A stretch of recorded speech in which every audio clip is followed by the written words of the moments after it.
Assalamualaikum warahmatullahi wabarakatuh. Perkenalkan, nama saya Jasri Umar SMH, Kepala Kejaksaan Negeri Kota Tegal.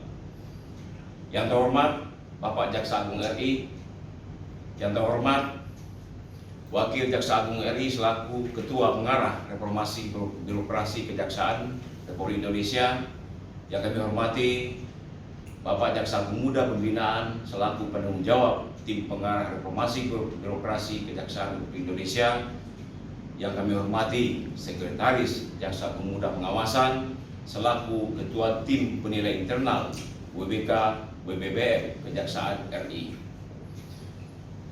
Sebelum saya menyampaikan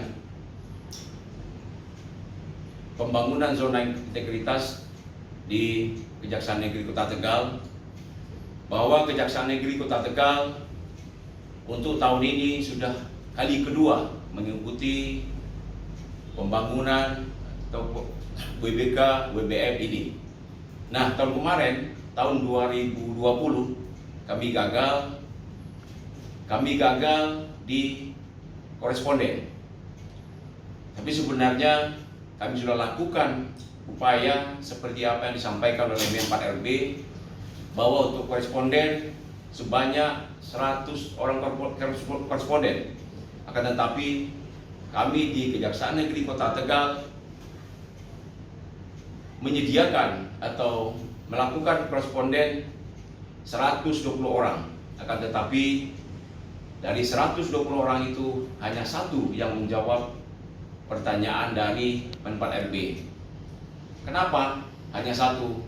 Karena koresponden kami rata-rata adalah nelayan, petani yang tidak mengerti akan gadget, akan aplikasi yang ada di HP mereka. Akhirnya kami gagal. Mudah-mudahan, syukurillah, alhamdulillah, tahun ini kami maju lagi.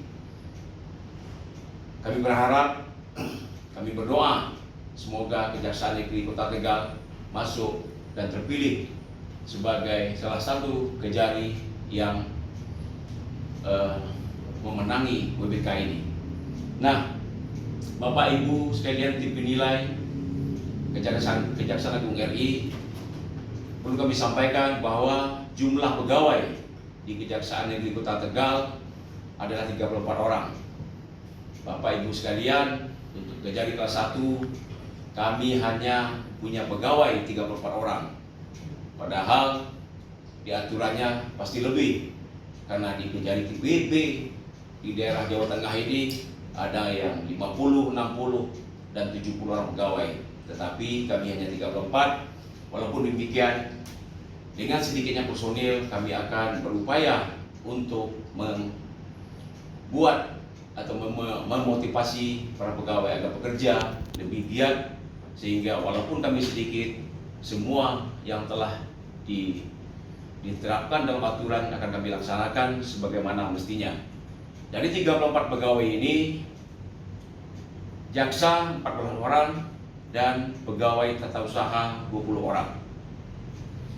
Nah, untuk WBK ini ada 6 langkah poin prioritas yang kami lakukan. Yang pertama adalah pembenahan sarana dan prasarana kantor.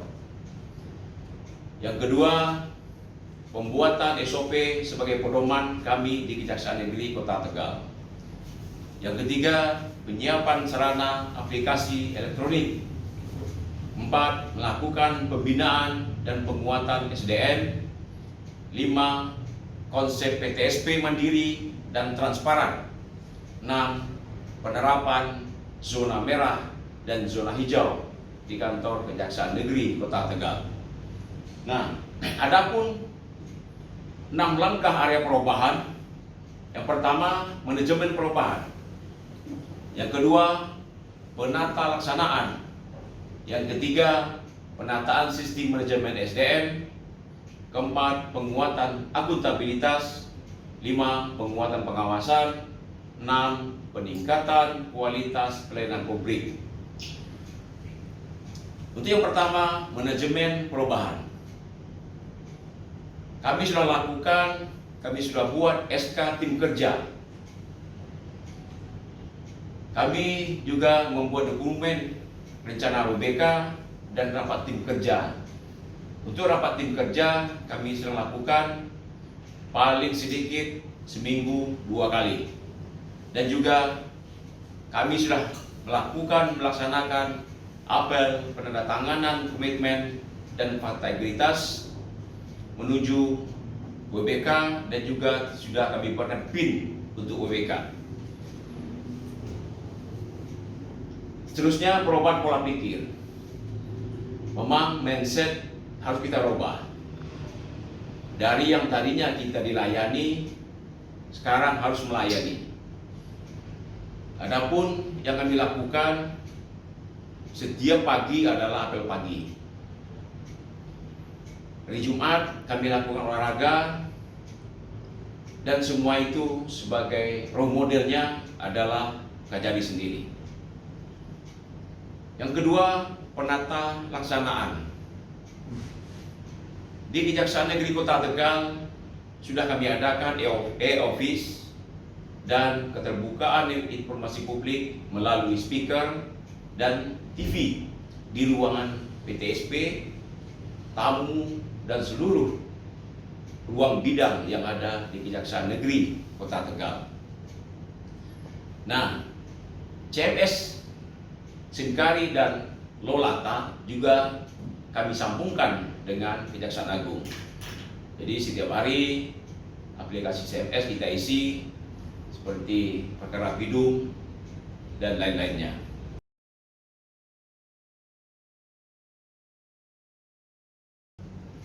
Aplikasi yang kita buat di TSP dengan nama Silakalaka, dan juga aplikasi yang kita buat juga untuk menampung semua laporan yang ada di masyarakat dengan aplikasi Silawase. Seterusnya, keterbukaan informasi publik melalui media massa. Kami di Kejaksaan Negeri Kota Tegal sudah mempunyai Instagram, Twitter, YouTube, dan Facebook. Ini semua bisa diakses oleh masyarakat, baik itu mengenai kegiatan kami sehari-hari, mengenai tupoksi kami, dan juga kegiatan-kegiatan lain yang berupa bakti sosial dan bakti kemasyarakatan yang sudah kami lakukan di Kejaksaan Negeri Kota Tegal. Nah, penerapan SOP juga sudah kami lakukan, seperti pengambilan barang bukti. Nah, untuk barang bukti yang biasanya si yang punya barang bukti yang langsung kejaksaan untuk mengambil, sekarang kita balik. Kita lakukan pelayanan kepada masyarakat, kita sendiri yang mengantarkannya ke tempat di mana alamat barang bukti itu berada. Dan juga SOP mengenai sub-bank pembinaan juga sudah kami lakukan, SOP penerimaan pengunjung kantor, dan SOP pelayanan tilang. Nah, untuk tilang juga sudah kami punya aplikasi e-tilang. Untuk e-tilang kami juga sudah antarkan para pelanggar berupa SIM ke tempat di mana pelanggar itu beralamat. 3. Penataan sistem manajemen SDM. Untuk sistem penataan manajemen SDM ini, yang pertama, untuk usulan kebutuhan pegawai kami sudah lakukan. Penerapan mutasi internal juga sesuai dengan kebutuhan seksi masing-masing kami sudah lakukan, dan penegakan aturan disiplin, penilaian perilaku kerja, dan peta jabatan, dan waste and visiting. Lanjut, penguatan akuntabilitas. 4. Keterlibatan pemimpin dalam suatu organisasi sangat penting. Jadi itu tadi seperti saya sampaikan bahwa role modelnya pemimpin, kami adalah role modelnya pemimpin di Kejaksaan Negeri Kota Tegal. Dan juga kami sudah kirimkan pegawai kami untuk dapat sertifikat bendahara. Kami juga lakukan nota dinas L-Lakib dan juga nota dinas LHKPN. 5. Penguatan pengawasan. Di dalam pengawasan ini, agar masyarakat tahu, kami sudah buatkan stiker atau banner yang kami tulis dengan zona bebas pungli. Jadi tujuannya adalah agar masyarakat tahu siapapun yang berurusan ke Kejaksaan Negeri Kota Tegal tidak ada punglinya, dan kalau kedapatan masyarakat boleh melapor kepada saya sebagai Kejari untuk melakukan tindakan kepada mereka yang melakukan pungli itu. Dan juga banner-banner mengenai konsultasi hukum gratis di Kejaksaan Negeri Kota Tegal. Kami sudah siapkan JPR-nya, dan juga kami siapkan tempat yang representatif untuk menampung mereka dan memberikan pelayanan hukum gratis terhadap mereka yang membutuhkan bantuan hukum tersebut. 6. Peningkatan kualitas pelayanan publik. Bapak Ibu sekalian, Ketua Tim Penilai BPK-BPN Kejaksaan RI, kami sudah sediakan di Kejaksaan Negeri Kota Tegal PTSP, baik itu PTSP Indoor dan PTSP Outdoor, dan sudah jalan. Nah, adapun SOP standar pelayanannya, buku dan SOP maklumat pelayanan, dan juga Silawase survei online. Ini maksudnya Silawase ini merupakan aplikasi yang menampung semua keluhan, laporan yang ada di masyarakat, baik itu terhadap pelayanan kami maupun terhadap aparatur sipil daerah yang melakukan suatu tindakan penyalahgunaan kewenangan atau dalam kurung korupsi. Nah, juga kami sudah sediakan pojok pelayanan hukum bagi masyarakat, tamu